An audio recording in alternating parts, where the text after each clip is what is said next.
La rétinite pigmentaire, ou RP, est une maladie génétique affectant la rétine des deux yeux. Elle est due à la mutation de l'un des gènes impliqués dans le bon fonctionnement des cellules de la rétine qu'on appelle photorécepteurs, indispensables à la vision. C'est une maladie rare et qui entraîne une perte de vision progressive, pouvant mener à un handicap visuel important, voire même à une cécité.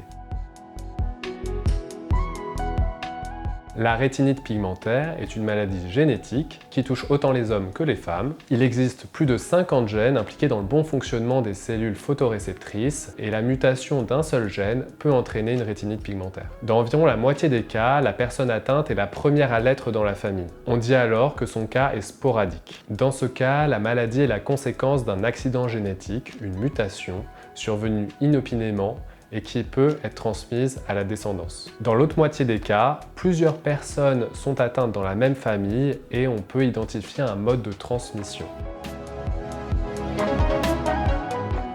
La rétinite pigmentaire se manifeste le plus souvent dans l'enfance ou dans l'adolescence, mais peut parfois apparaître à l'âge adulte. Les patients atteints de rétinite pigmentaire décrivent le plus fréquemment une gêne à la vision nocturne, ce qu'on appelle une héméralopie. Par exemple, certaines personnes disent avoir du mal à se repérer lors du passage d'un endroit éclairé à un endroit sombre, comme au cinéma par exemple. Puis progressivement, ils vont décrire un rétrécissement du champ visuel, c'est-à-dire l'impression de regarder à travers un tunnel. Plus tardivement, les couleurs deviennent plus difficiles à distinguer et une sensibilité à la lumière apparaît. Par contre, la vision centrale est souvent conservée jusqu'à des stades très tardifs de la maladie. Quand la vision centrale se détériore, il y a un risque de cécité.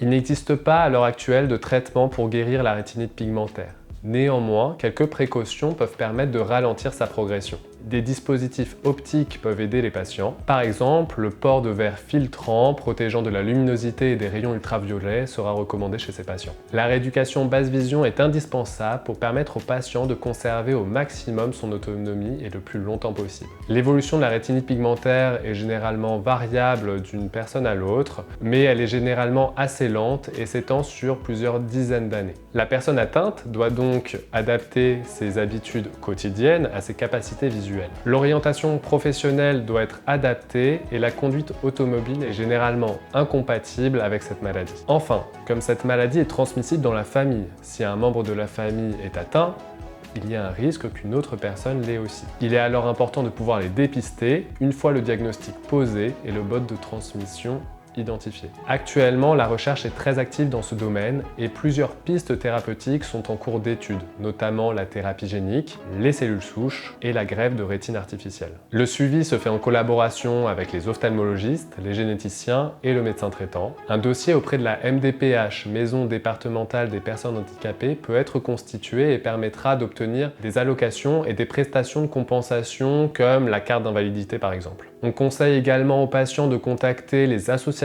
de malades consacrées aux malvoyants et aux maladies de la rétine pour être tenus au courant des informations les plus récentes.